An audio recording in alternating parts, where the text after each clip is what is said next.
ที่ทางเขานาเนาะขับรถเล่นกัน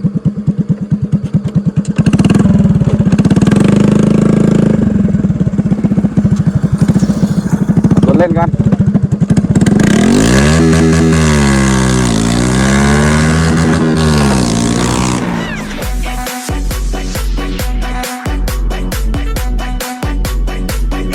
คลิปนี้อาจมีภาพเสียงหรือเนื้อหาไม่เหมาะสมเด็กๆน้องๆหนูๆรับชมเพื่อความบันเทิงเท่านั้นบางสิ่งบางอย่างที่ทำขึ้นมาเป็นแค่การแสดงเท่านั้นโปรดใช้วิจารณญาณในการรับชมเด้อน้องๆโอ้โห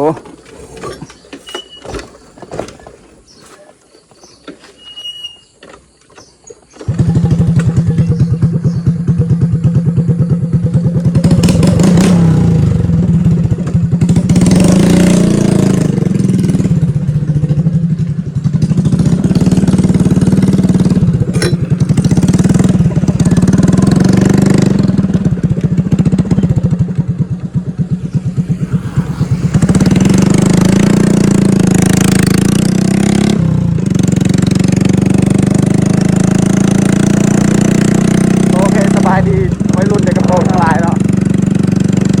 นี่มีต่อหายคนสู่2คนชแนลคือเก่าคลิปนี้ก็มาขับรถเล่นกันเนาะยามเราบรรยากาศโอ้หนาวไปหน้าเนาะไปหน้าตรงนี้เป็นช่วง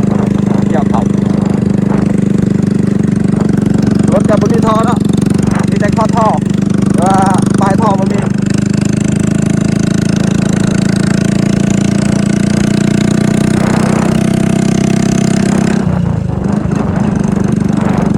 แล้วแก้วเขากระบอกกันเนี่ยขับรถเชี่ยวกันนะครับเชี่ยวตอนที่ขึ้นนอนไห้กับสิผมมีเวลาแล้วผมมีเวลาเห็นคลิปแล้วนอนไห้คนเขาให้แล้วประมาณ2 อาทิตย์หลังจากนั้นมาที่กับซิเมื่อเกี่ยวข้าวพอเกี่ยวข้าวกับท่านแล้วหลังจากเกี่ยวข้าวแล้วกับสิผมมีอย่างยังแหละเฮ็ดคลิปตลอดเนาะเฮ็ดคลิปแบบคือแต่ก่อนเนาะว่าแต่ก่อนก็ช่วงหลังๆก็คิดกดแน่แล้วก็บ่มีเวลาเฮ็ดคลิปแน่ก็เลยว่าจะได้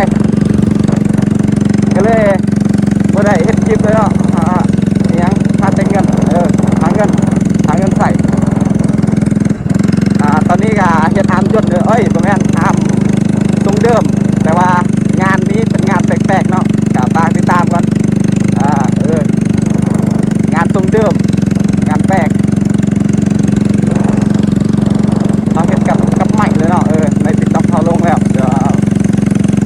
ตอนนี้ 70,000 วิวก็มีคนเข้ามาคอมเมนต์ไลน์อยู่เดี๋ยวบ่ทันตอบเนาะเพราะว่าเดี๋ยวสิตอบตอนแล้วเนาะสิตอบตอนแล้วก็สิพาแน่จักหน่อย2 อาทิตย์นั่นแหละมาแต่หน้ามาแต่หน้าก็สิกลับเก็บคลิปเนาะบรรยากาศตอนเช้าก็ดีหลายใกล้หน้าเขาแล้วผมสินั่งขับรถเล่นก่อน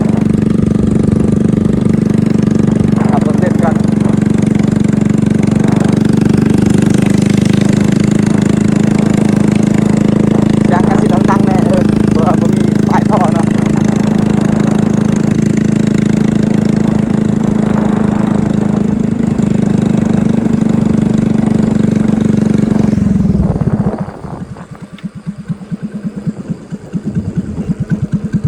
เบิ่งรถก่อน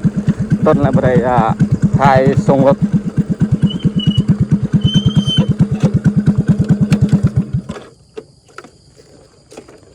ตอนนี้เรากำลังเฮ็ดอาร์มทรงเดิมเนาะกับงานไม้ถ้าอยากเบิ่งก็เบิ่งใน TikTok กันเนาะในบ้านดำหรือกับบ้านฟ้าทรงรถกับประมาณนี้บ่มีท่อเนาะอีหยังถ้าเหยียบก็ถอดออกแล้วมาแล้วเสียทรงคือเก่าเนาะเสียทรงคือเก่าตอนนี้ประมาณนี้สุดซีก็โอ้โหบอกเลยมันบ่งามแล้วเนาะเพราะว่าเขาใส่ดนแล้วบ่มีเวลาเฮ็ดซีแต่ว่าซีนี่ซีโตบีล็อกนี่มันยังคือเก่าเนาะนี่มันยังคือเก่าซีมันยังโอเคอยู่ 2 ปีแล้วประมาณนี้เนาะส่งก็ได้เอ้ยบรรยากาศยามเช้าๆ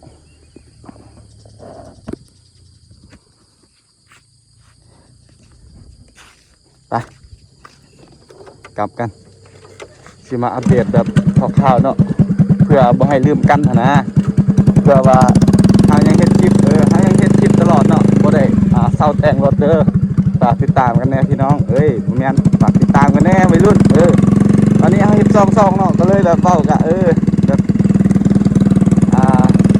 ซองหนึงเป็นซองอยู่ให้อยู่นาซองนี้เป็นซองซองวัยรุ่นน่ะนะซองวัยรุ่นในกระโปรงซองแว่นซองบิ๊กแว่นว่าเฮาต้องเน้นหาเงินเนาะหาเงินจากซองหาเงินจากซอง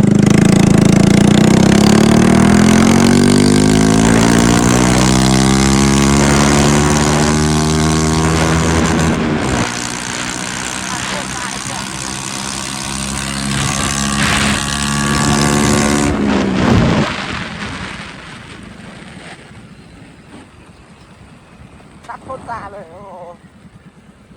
โอ้โหเฮาบ่ได้ปลดกล้องเนาะบ่ได้ปลดกล้องเลยบ่ได้ปลดกล้องอากาศ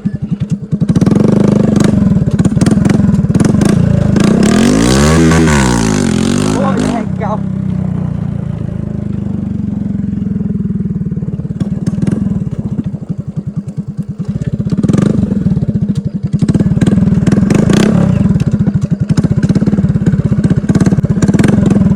นี่ทางเขานาฮะเนาะขับรถเล่นกัน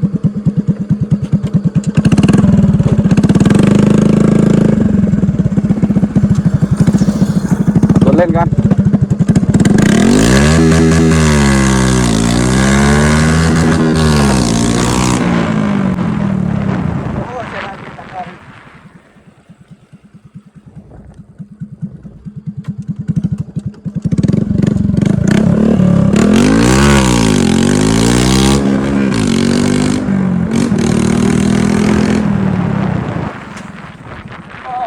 เขานากันดีกว่าเดี๋ยวตอนจับไปว่ากันไหม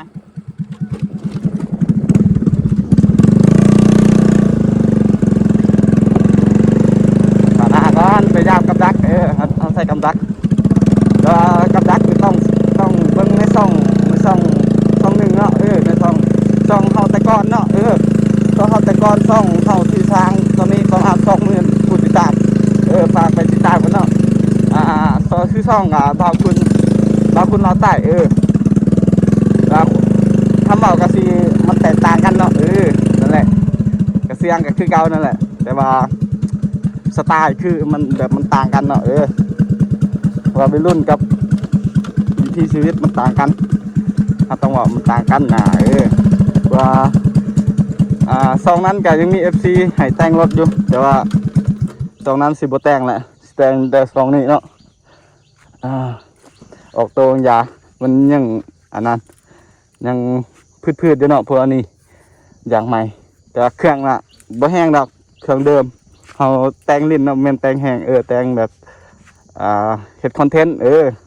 แล้วถ้ามีงบก็สิแต่งแห้งอยู่ดอกแต่ว่าบ่มีงบก็คือว่าแหละโอเคเดี๋ยวเรามาเข้าหน้ากันเดี๋ยวมาเบิ่งตอนกลับอีกเนาะสิออกตัวตอนกลับอีก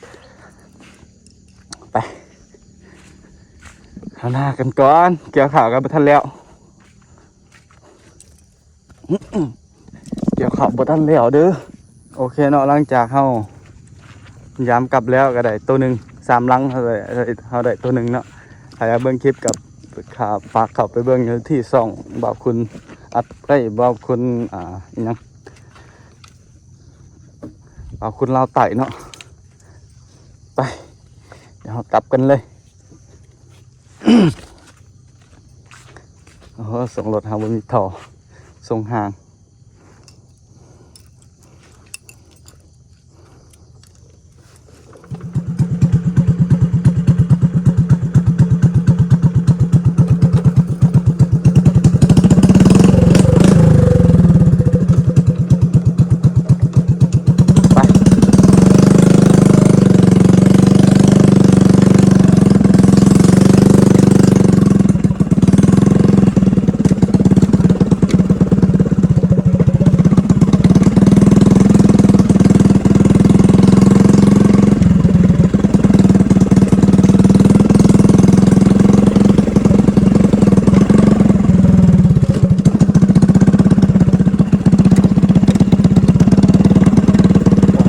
เข้าหน้า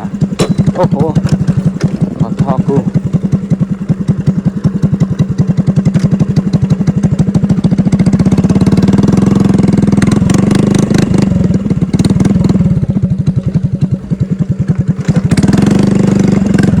รอซุ้มอ้ามกับไม้เนาะ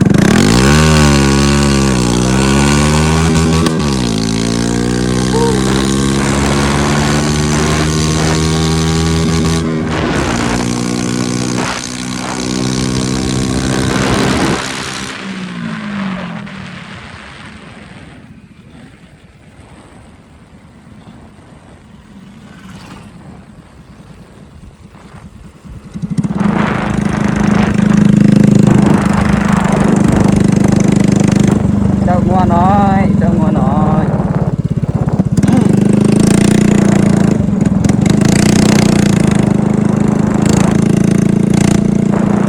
โอ้ย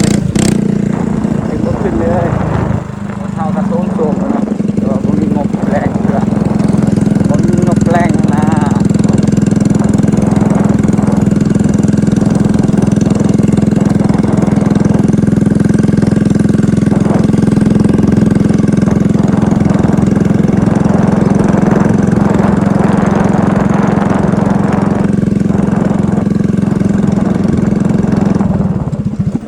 บ้านแล้วมาก็ไม่ได้ไกลดอก200 เมตรนี่แหละใส่กำดักเอาหมดเลยนี่ มานอยู่